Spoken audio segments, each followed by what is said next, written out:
তখন গাউসে পাক তাকে বললেন, তোমার কি হয়েছে? তুমি এত হতাশ কেন আর একা একা বসে কান্না করছিলে কেন? তখন দরিদ্র লোকটি আব্দুল কাদের জিলানী রহমাতুল্লিল আলাইহিকে বলল, আমি আমার দুঃখের কথা আপনাকে আর কি বলবো। আসলে আমি খুবই দরিদ্র একজন লোক। নদী পার হয়ে নদীর ওপারে আমি সব সময় কাজ করতে যাই এবং সেখানেই আমার কর্মস্থল। সেখানে কাজ করে আমি যা উপার্জন করি তা দিয়ে আমার সংসার চলে। কিন্তু নদীটি পার হওয়ার জন্য যে নৌকাটি আছে সেই নৌকার মাঝে খুবই খারাপ একজন লোক। নদী পার হওয়ার জন্য সে অনেক অর্থ দাবি করে আর সেই পরিমাণ অর্থ আমার কাছে নেই।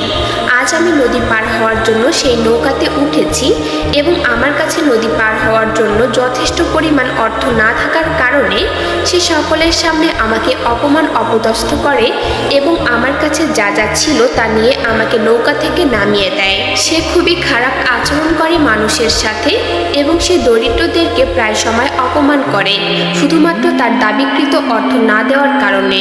যদি আমি তার জায়গায় থাকতাম এবং তার মতো যদি আমার একটি নৌকা থাকতো তাহলে আমি গ্রামের সকল দরিদ্র লোকদের পাশে দাঁড়াতাম, তাদেরকে আমি বিনা পয়সায় নদী পার হতে সাহায্য করতাম। কিন্তু আল্লাহ তাআলা আমাকে সেই সামর্থ্য দেননি। আমি খুবই অসহায়। বড় পীর আব্দুল কাদের জিলানী রহমাতুল্লিল আলাইহি ওই লোকটির কথা শুনে মুচকি হাসলেন এবং বললেন, তুমি কি সত্যি সত্যি চাও তোমার এমন একটি নৌকা থাকুক? আচ্ছা, যদি তোমার এরকম একটি নৌকা থাকে তাহলে তুমিও তার মতো দুষ্টু আচরণ করবে না তো? তুমিও তার মতো দরিদ্রদেরকে দুঃখ দেবে না তো? দরিদ্র লোকটি বলল, আমি তো নিজেই একজন দরিদ্র লোক। আমি কি অবস্থায় আছি সেটা আমি খুব ভালো করে উপলব্ধি করতে পারি। সুতরাং আমার যদি তার মতো একটি নৌকা থাকতো তবে আমি কখনোই দরিদ্রদের সাথে খারাপ আচরণ করতাম না। তখন আব্দুল কাদের জিলানী রহমাতুল্লিল আলাইহি বললেন, তুমি চিন্তা করো না, আল্লাহ যে কোনো মুহূর্তে মানুষের খারাপ সময় ভালো সময়ে পরিণত করে দিতে পারেন। তবে শুধুমাত্র আল্লাহর উপর ভরসা রাখো, সব সমস্যার সমাধান হয়ে যাবে। আচ্ছা, এখন নামাজের সময় হয়ে গেছে, আমি নামাজ সম্পূর্ণ করে তোমার সাথে কথা বলবো। তখন আব্দুল কাদের জিলানী রহমাতুল্লিল আলাইহি নদীর পানি দিয়ে ওযু করলেন। অতঃপর ওযু শেষ করে তিনি নদীর পাড়ে নামাজ আদায় করতে লাগলেন। ওই দরিদ্র লোকটি আব্দুল কাদের জিলানী রহমাতুল্লিল আলাইহির নামাজ আদায়ের দৃশ্য দেখে তার মনে হলো সেও নামাজ আদায় করবে। আসলে আল্লাহ তাআলা তার মনে রহমত দান করেছিলেন, তাই সে ওযু করে আব্দুল কাদের জিলানী রহমাতুল্লিল আলাইহির পিছনে নামাজ আদায় করতে লাগলেন। অতঃপর তারা দুজনেই নামাজ সম্পূর্ণ করলেন।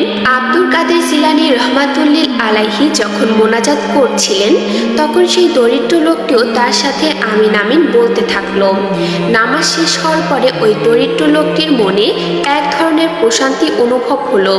সে আব্দুল কাদের জিলানী রহমাতুল্লিল আলাইহিকে বলতে লাগলো, হুজুর, আজকে আমি আপনার পেছনে নামাজ আদায় করে দুনিয়ার সবচেয়ে বেশি শান্তি লাভ করেছি, যা আমি জীবনে আগে কখনোই পাইনি।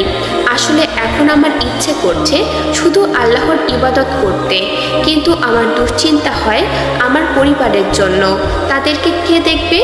আমি যদি নদী পার হতে না পারি তাহলে আমার কাজ বন্ধ হয়ে যাবে, আমার উপার্জন বন্ধ হয়ে যাবে।